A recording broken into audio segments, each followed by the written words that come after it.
almost all organized crime and criminal activities in Japan can be said to be related to the Yakuza. Yakuza, also often referred to as Japanese gangsters, are often equated with the Italian mafia. But why is this criminal organization so famous worldwide? And what were the origins of the Japanese mafia?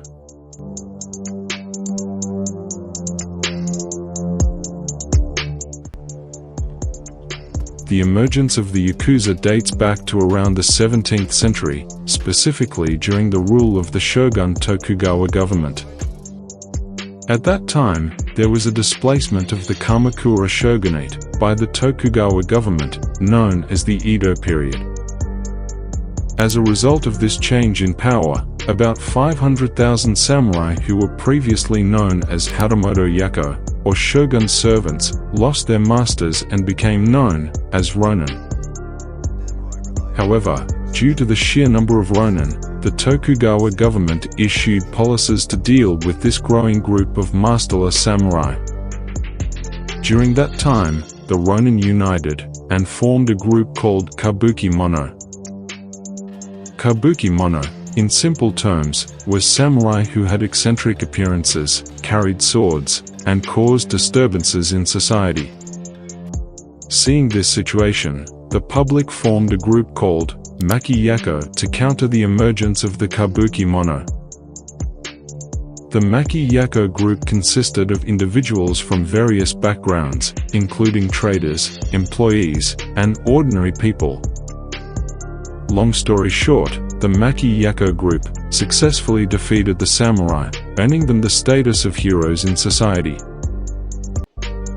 However, even though Japan was beginning to achieve peace, the members of the Maki Yako did not return to their original occupations.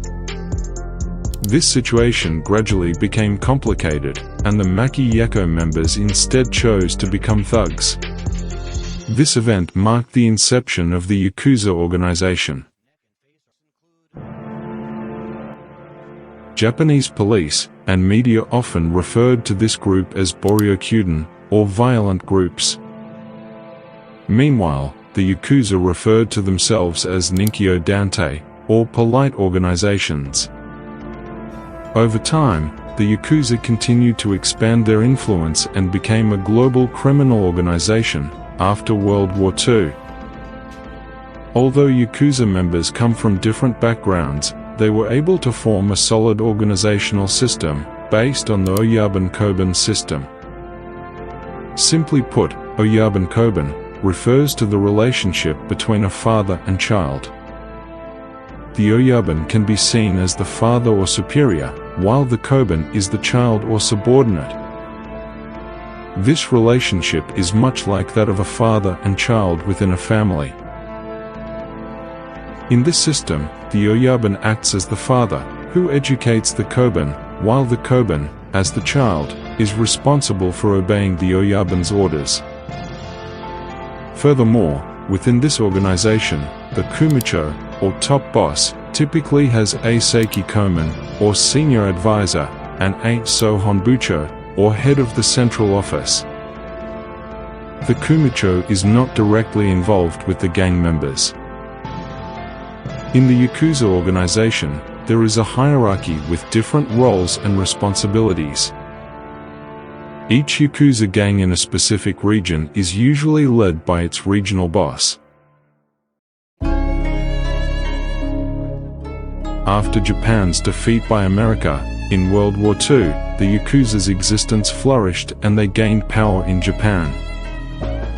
When the post-war occupation ended, along with Japan's economic recovery in the 1950s, the Yakuza began expanding their businesses by controlling luxury items, such as bars, nightclubs, restaurants, and prostitution.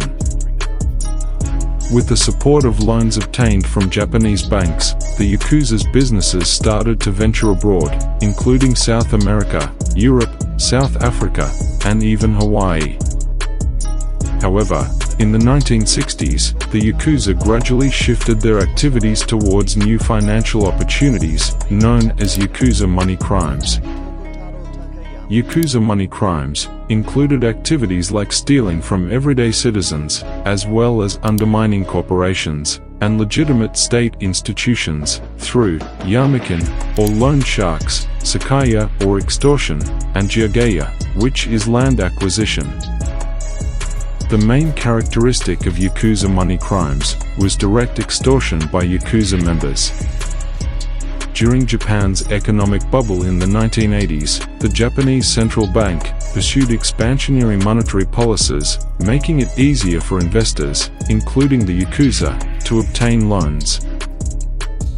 During this time, the Yakuza began making large-scale investments in legitimate areas, such as the stock market, real estate, construction, and business land development, both domestically and internationally.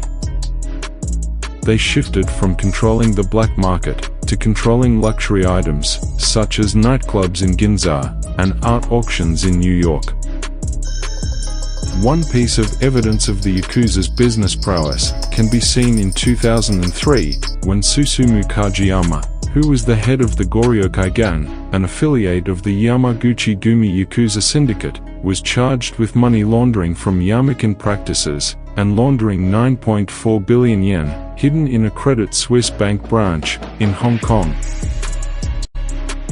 In this case, Japan cooperated with authorities in Switzerland and Hong Kong and managed to uncover assets worth 5.1 billion yen belonging to Kajiyama in the form of deposits. Although the Yakuza is a criminal organization in Japan, it has close ties to the police. The involvement of the Yakuza with the police can take both deviant and non-deviant forms.